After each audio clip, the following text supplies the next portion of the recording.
Magandang Sabado ng umaga, Hulyo 11, 2026. Ito si kapatid na David Erickson.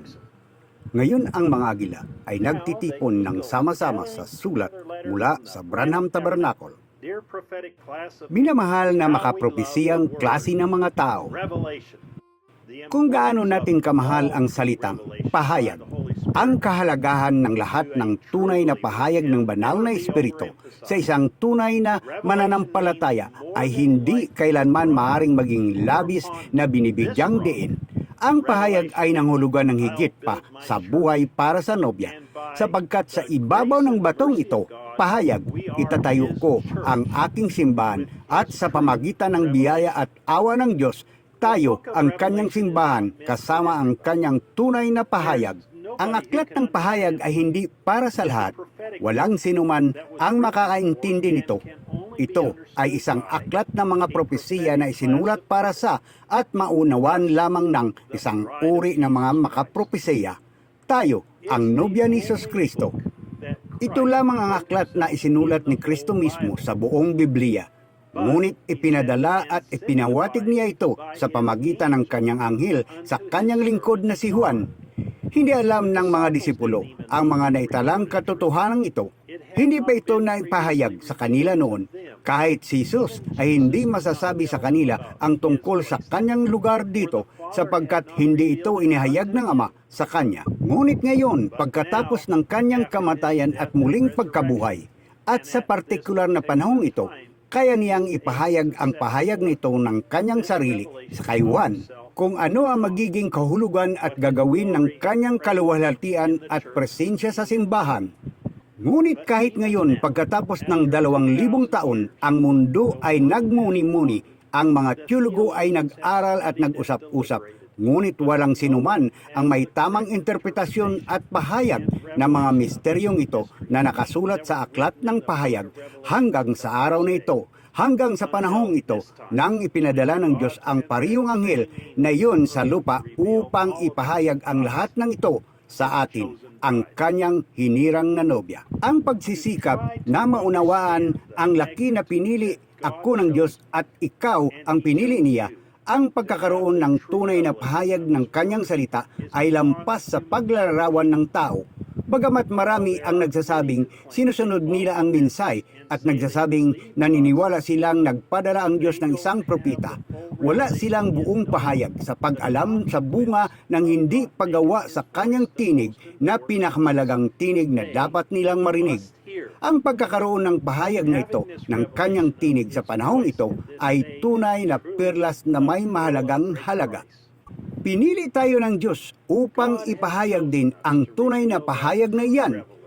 Sa makatuwid tayo ang kanyang tunay na simbahan, ang kanyang di magagaling na hukbo na si Satanas ay walang kapangyarihan noon at tiyak na mabibigo. Dahil sa kanyang tunay na pahayag sa ating buhay, ang mga pintuan ng impyerno ay hindi mananaig laban sa atin, ngunit tayo ay mananaig laban sa kanila.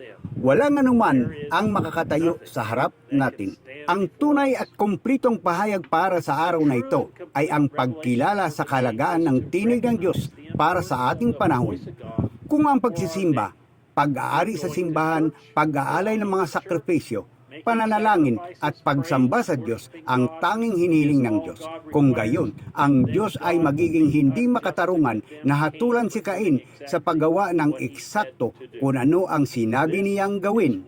Ito ang kahulugan sa atin ng tinig sa mga tape. Ang pahayag ng buong bagay nilagay dito na may pagpapala sa mga nagbabasa at nakakarinig nito na may sumpa sa kanila na magdaragdag o magbabawas.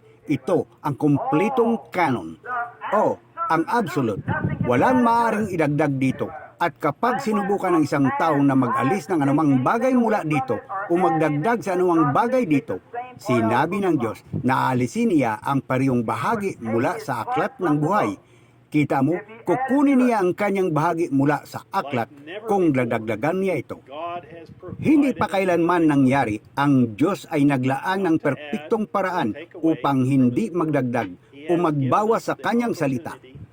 Binigyan niya tayo ng pagkakataong marinig ang kanyang tinig habang siya ay nagsasalita at nagpapakita ng kanyang salita sa atin, wala nang mas hihigit pa riyan. Ito ang tunay na pahayag para sa araw na ito. Tuwang-tuwa ako at umasa ng gusto sa lahat ng inihanda ng Panginoon para sa atin habang tayo ay nakikinig, nagbabasa at nag-aaral ng 7 kapanahunan ng simbahan. Isinulat ito ng Diyos, ipinadala ang kanyang anghel upang ipabatid ito kay Juan. Pagkatapos ay hinintay na tayo ay mapunta rito sa lupa sa mismong sandaling ito upang maipadala niya ang parihong anghel sa atin upang ipakita ito. Wala pang mas maluwalhating panahon sa kasaysayan ng mundo kaysa ngayon. Wala pang mas dakilang karangalan na ibinigay sa tao kaysa magkaroon ng pagkakataong marinig ang tinig ng Diyos para sa kanilang sarili. Wala pang panahon na ang kanyang nobya ay maaaring pag-isahin ng kanyang tinig ng sabay-sabay. Maging handa, bibigyan tayo ng Diyos ng mas marami pang paghahayag ng kanyang sarili at kung sino tayo, ang kanyang walang talong hukbo, ang kanyang pinili at hinirang na ginang, ang kanyang sinta na kanyang hinintay mula pa noong simula ng panahon. Walang makakaagaw niyan sa atin. Ito ay nakaangkla sa ating mga puso at kaluluwa ng higit kaysa dati. Ito ay naging isang realidad na nagbibigay sa atin ng pagdadala sa pananampalataya.